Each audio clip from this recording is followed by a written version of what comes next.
안녕하세요. 오늘 저희가 함께 살펴볼 자료는 바로 테스트 케이스 설계입니다. 소프트웨어 테스트 얘기할 때 테스트 케이스 정말 많이 듣는데 이게 정확히 뭐고 또 어떻게 만드는 건지 궁금하셨을 거예요. 뭐 단순히 절차 나열하는 걸 넘어서요. 이게 왜 중요하고 어떤 걸 좀 깊이 고민해야 하는지 그 핵심만 한번 파헤쳐 보겠습니다. 네, 반갑습니다. 이 자료들이 그 테스트 케이스 설계의 기본적인 요소부터요.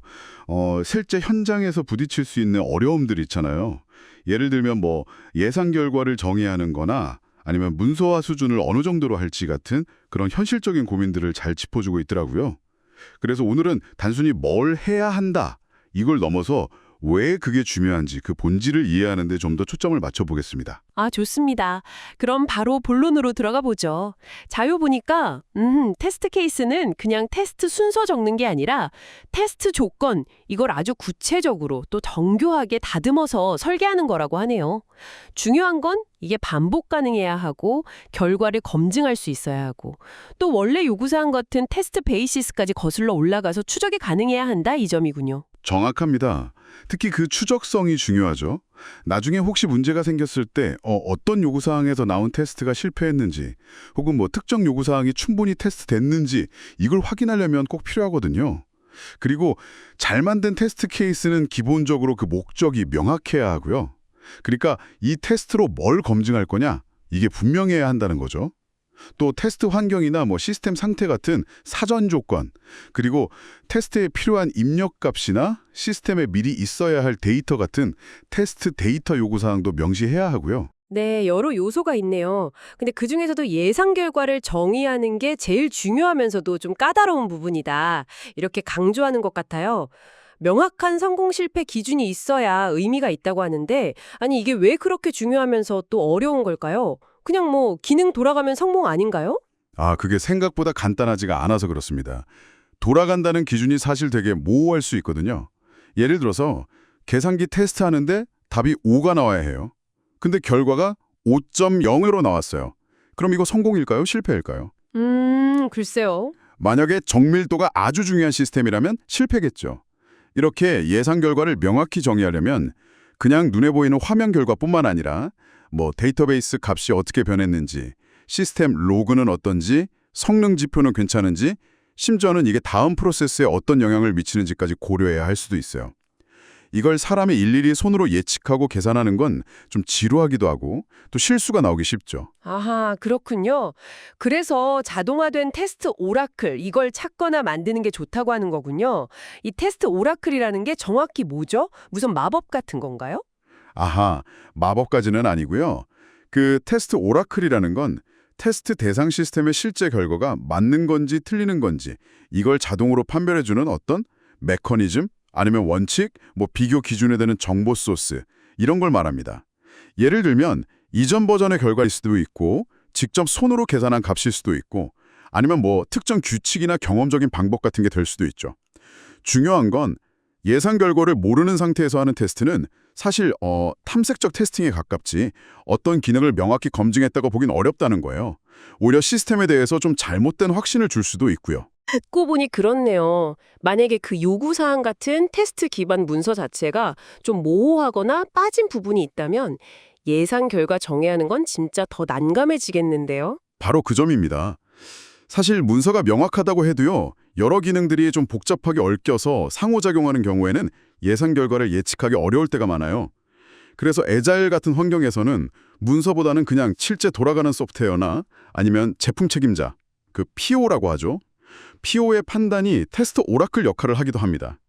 결국에는 예상 결과를 제대로 정의하려고 노력하는 그 과정 자체가 요구사항의 모호성을 발견하고 개선하는 계기가 되기도 하는 거죠. 오, 그거 흥미로운 지점이네요. 그러니까 테스트 설계를 하는 것 자체가 요구사항을 검증하는 활동이 될 수 있다, 이런 말씀이시군요. 그리고 문서화 수준도 프로젝트 성격에 따라 다 다르다고요. 뭐 위험도나 가치, 규정 이런 거에 따라서요. 맞습니다. 테스트 분석하고 설계하는 과정에서 이 요구사항대로면 결과가 어떻게 나와야 하지? 이걸 고민하다 보면 요구사항 자체의 모호함이나 뭐 불일치, 누락된 부분 이런 걸 발견하게 되거든요. 코드를 짜기 전에 이런 문제를 잡을 수 있으니까 굉장히 비용 효율적인 정적 테스팅의 한 형태라고 볼 수 있는 거죠. 그래서 요구사항 리뷰 회의 준비할 때 가장 좋은 방법 중 하나가 해당 요구사항에 대한 테스트 케이스를 한번 설계해 보는 거예요. 문서화 수준은 말씀하신 대로 프로젝트의 위험도, 비즈니스 가치, 아니면 뭐 적용되는 규제 같은 것들 있잖아요. 예를 들어 의료기기 소프트웨어는 굉장히 엄격하거든요. 또 개발 방법론에 따라서도 달라지고요. 애자일 프로젝트 같은 경우는 보통 핵심만 단결하게 딱 필요한 만큼만 문서화하는 경향이 있죠. 마지막으로 하나 더 짚어주셨는데 테스트 실행에 필요한 환경, 장비나 도구, 인력 같은 인프라 요구사항 이것도 설계 단계에서 미리 파악하고 정의해야 한다고요.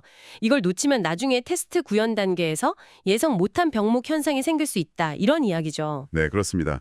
예를 들어서 어떤 특정 성능 테스트를 하려고 하는데 고가의 장비가 필요하거나 아니면 별도의 테스트 환경을 구축해야 해요. 근데 이걸 미리 파악하고 준비하지 않으면 테스트 자체가 지연되거나 아예 불가능해질 수도 있겠죠. 필요한 테스트 데이터를 만드는 도구나 아니면 특정 기술 역량을 가진 테스터를 확보하는 것도 마찬가지고요. 그러니까 테스트 설계라는 게 단순히 케이스를 작성하는 걸 넘어서 테스트 실행을 위한 모든 준비 상태를 점검하고 계획하는 과정까지 포함하는 겁니다. 자, 그럼 정리해 보겠습니다. 테스트 케이스 설계. 이게 단순히 체크리스트 만드는 작업이 아니네요.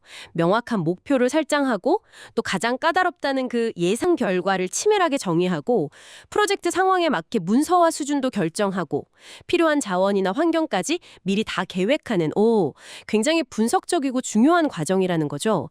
이 모든 과정이 결국 소프트웨어 품질을 높이는 데 직결되는 거고요. 맞습니다. 잘 정의된 테스트 케이스는 테스트의 효율성과 효과성을 극대화시키고요. 궁극적으로는 우리가 만드는 소프트웨어에 대한 신뢰도를 높이는 기반이 됩니다. 이 단계의 종료 기준도 그냥 모든 테스트 케이스 검토 완료 이렇게 추상적인 것보다는 주요 기능에 대한 테스트 케이스 커버리지 90% 달성처럼 좀 측정 가능한 목표로 설정하는 게 중요해요. 그래야 다음 단계로 넘어갈 준비가 됐는지 객관적으로 판단할 수 있겠죠. 네, 오늘 저희가 함께 살펴본 내용을 바탕으로 여러분의 경험에 비추어 이런 질문을 한번 던져볼 수 있겠습니다. 만약 여러분이 지금 참여하고 있는 프로젝트의 초기 요구사항 정의가 혹시 좀 불분명했다면 현재 진행 중인 테스트의 결과를 과연 얼마나 신뢰하고 계신가요? 어쩌면 그 예상 결과가 얼마나 엄밀하게 정의되고 있는지 한 번쯤 되짚어보는 것이 어쩌면 숨겨진 위험을 발견하는 계기가 될지도 모르겠습니다.